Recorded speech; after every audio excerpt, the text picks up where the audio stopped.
Assalamualaikum warahmatullahi wabarakatuh. Perkenalkan, nama saya Julia Putri.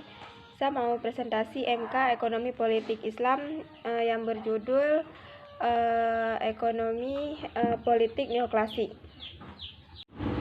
Ekonomi politik neoklasik yaitu pandangan ekonomi politik neoklasik terhadap permasalahan ekonomi atau produksi. Dari sudut pandang neoklasik, di bidang produksi fokusnya adalah menyejahterakan rakyat tetapi tidak memberikan keuntungan pribadi bagi diri sendiri. Namun dalam ekonomi politik klasik, pasar dipandang sebagai sistem antara beberapa pemilik properti yang independen yang sama-sama mengejar kepentingan masing-masing. Dan juga menurut pandangan neoklasik, transaksi ini terjadi jika dianggap memberikan peningkatan kesejahteraan bagi kedua belah pihak yang terlibat dalam transaksi.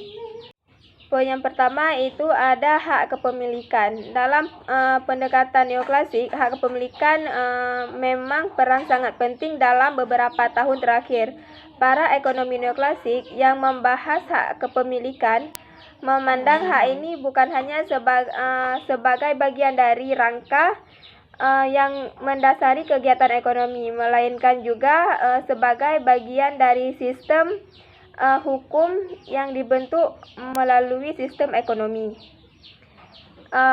Ada juga hak kepemilikan adalah hak untuk memiliki, menggunakan, menjual, dan mengakses kekayaan. Kekayaan atau properti adalah properti dalam artinya fisik, yaitu konsumsi, mesin, dan tanah. Tenaga kerja adalah hak kepemilikan juga. Ada dua teori tentang hak kepemilikan, yaitu sebagai berikut. Yang pertama ada teori positivis.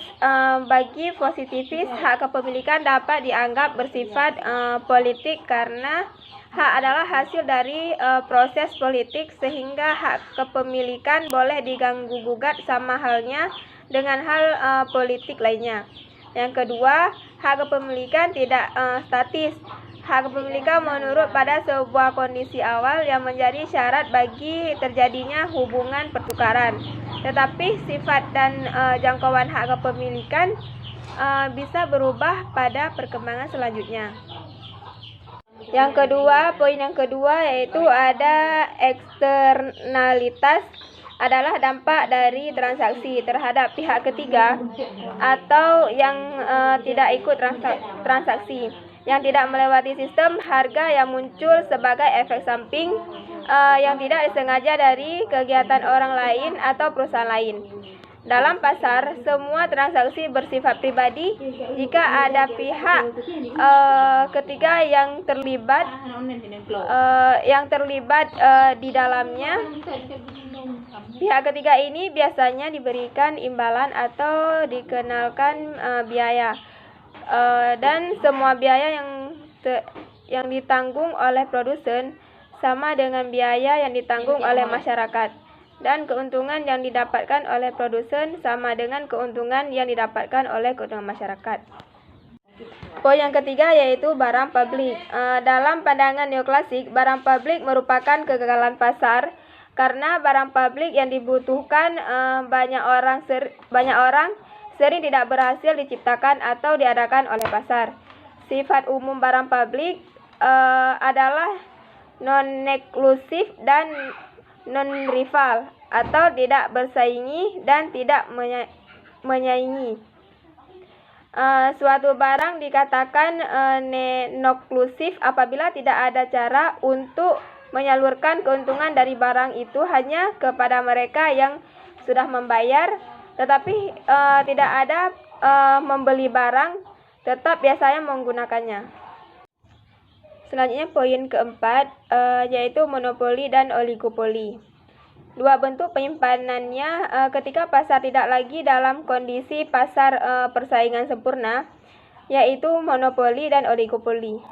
Oligopoli terjadi ketika beberapa perusahaan mengendalikan sebagian besar pasar atau aset dalam pasar untuk sektor tertentu.